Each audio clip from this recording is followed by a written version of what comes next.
امریکہ اور اسرائیل کی ایران کے خلاف جارحیت 7ویں روز بھی جاری۔ امریکہ اسرائیل کی ایران پر تباہ کن بمباری۔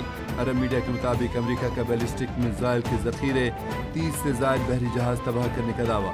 تہران، شیراز، کرمانشاہ اور خراسان پر شدید بمباری۔ 13 طبی مراکز سمیت 105 عوامی مقامات کو نشانہ بنایا۔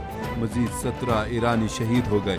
ایران پر حملوں میں اب تک شہداء کی تعداد 1230 سے تجاوز کر گئی۔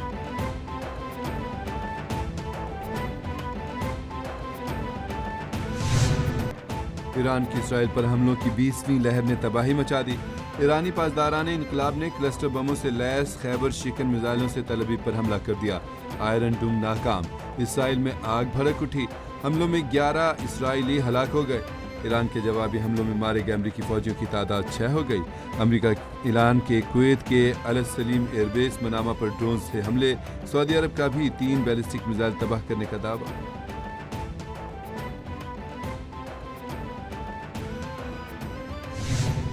ہم لڑائی میں ایران سے زیادہ سنجیدہ ہیں۔ ہمارے پاس ایران پر حملے کے سوا کوئی چارہ نہیں تھا۔ امریکی صدر ٹرمپ نے کہا کہ ایرانی بحریہ کو مکمل ختم کر دیا۔ ایران کی میزائل اور ڈرون صلاحیتوں کو بھی ختم کیا جا رہا ہے۔ یقینی بنائیں گے کہ آئندہ جو بھی ایران کی قیادت کرے امریکہ اور اسرائیل کو دھمکی نہ دے۔ خامنائی کا بیٹا قبول نہیں۔ ایران میں ایسا شخص چاہتے ہیں جو ملک میں ہم آہنگی اور امن لائے۔ مجھے اس تقرری میں شامل ہونا ہوگا۔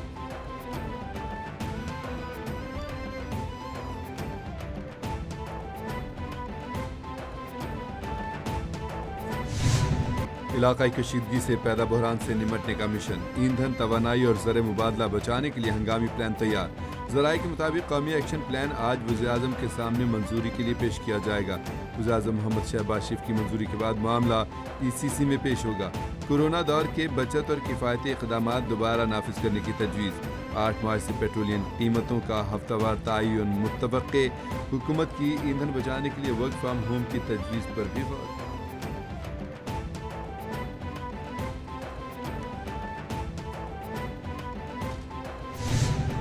ایران جنگ 2 ماہ سے زیادہ بھی جاری رہ سکتی ہے۔ امریکی وزیر جنگ پیٹ ہیگس کہتے ہیں کہ ایران میں آپریشن کامیابی سے آگے بڑھ رہا ہے۔ اگلے مرحلے میں ایران کی میزائل پیداواری صلاحیت ختم کر دیں گے۔ امریکہ نے ابھی ایران میں جنگ شروع کی ہے۔ اگر ایران سمجھتا ہے کہ امریکہ جنگ کو جاری نہیں رکھ سکتا تو وہ غلطی پر ہے۔ ہمارے پاس جنگی ساز و سامان بھرا پڑا ہے۔ پاسداران انقلاب کو امریکی فوجی طاقت بارے غلط فہمی تھی۔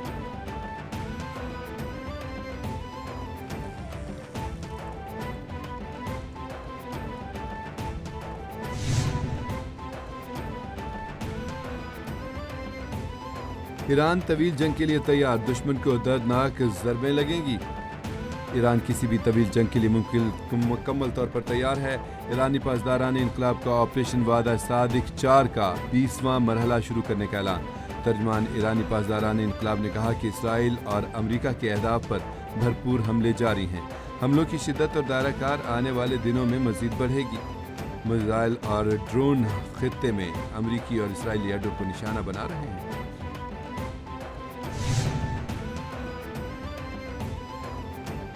اسرائیل نے ایران جنگ کے اگلے مرحلے کے آغاز کا اعلان کر دیا۔ صہیونی فورسز کے آرمی چیف نے کہا کہ سرپرائز دیں گے۔ سرپرائز کیا ہے یہ ابھی نہیں بتا سکتے۔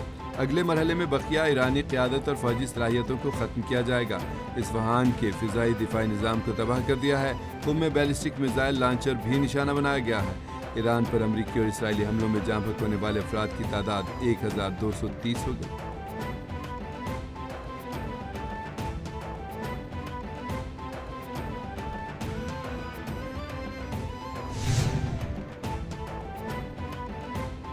ایران کے خلاف فضائی حدود، سمندر یا سرزمین استعمال نہیں ہوگی، سعودی عرب نے واضح کر دیا۔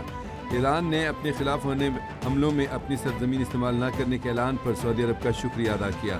سعودی عرب نے ایران امریکہ کشیدگی میں کمی کے لیے سفارتی کوشش کی تھی۔ سابق سعودی انٹیلیجنس چیف نے کہا کہ نتن یاہو نے امریکہ کے ساتھ دورے کر کے ٹرمپ کو جنگ کے لیے قائل کیا۔ یہ نتن یاہو کی جنگ ہے۔ اسرائیلی وزیر اعظم چاہتا ہے کہ وہ بلا روک ٹوک جو چاہے کر سکے۔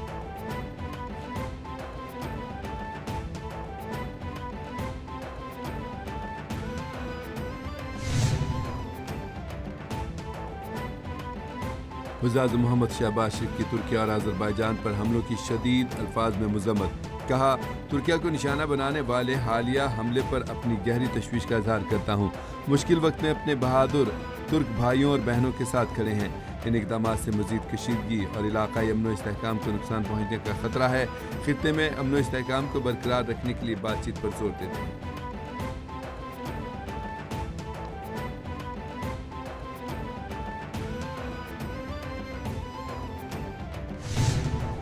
افغان طالبان اور فتنۃ الخوارج کے خلاف افواج پاکستان کی زمینی اور فضائی کارروائیاں جاری.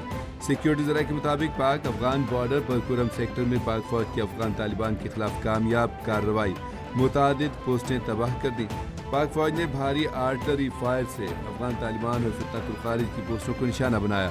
آپریشن غزب للحق کامیابی سے جاری ہے. اپنے اہداف حاصل ہونے تک جاری رہے گا.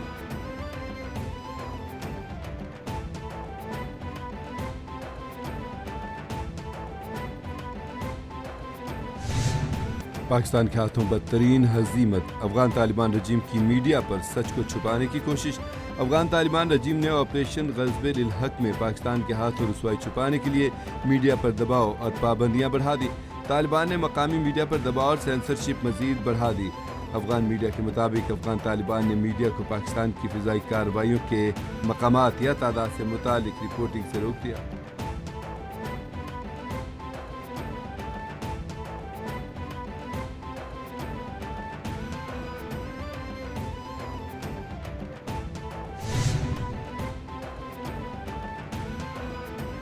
ابنائے حماس کی بندش کے باعث ملک میں پیٹرولیم مصنوعات کی سپلائی متاثر. منافع خوروں نے پیٹرول سٹاک کرنا شروع کر دیا. ذرائع کے مطابق پیٹرولیم مصنوعات کی قلت کے باعث پیٹرول 40 روپے، ڈیزل 80 روپے فی لیٹر مہنگا ہونے کا امکان. دوسری جانب قطر سے LNG کی درآمد بھی بند ہو گئی. گیس بحران بھی سر اٹھانے لگا. ذرائع کے مطابق سوئس صدرن کا پچھلے سال کا شیڈول بحال کرنے کا فیصلہ. صبح 3 سے 9، شام 3 سے 9 گیس ملے گی.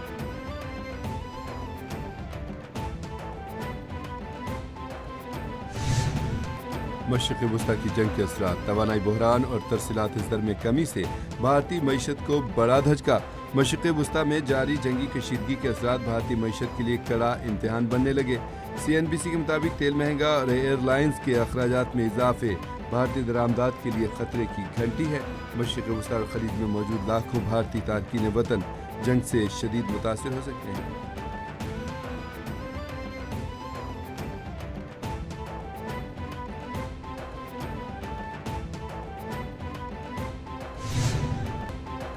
اور بھارت نے T20 ورلڈ کپ 2026 کے فائنل کے لیے کوالیفائی کر لیا. دوسرے سیمی فائنل میں سنسنی خیز مقابلے بعد انگلینڈ کو 7 رن سے شکست. T20 ورلڈ کپ فائنل میں بھارت کا مقابلہ اتوار کو نیوزی لینڈ کے ساتھ ہوگا. 254 رنز کے ہدف کے تعاقب میں انگلش ٹیم مقررہ اوورز میں 246 رنز ہی بنا سکی. انگلینڈ کے جیکب کی 105 رنز کی اننگز بھی رائے گاں. بھارت نے پہلے کھیلتے ہوئے T20 ورلڈ کپ کا سب سے بڑا ٹوٹل سکور کیا.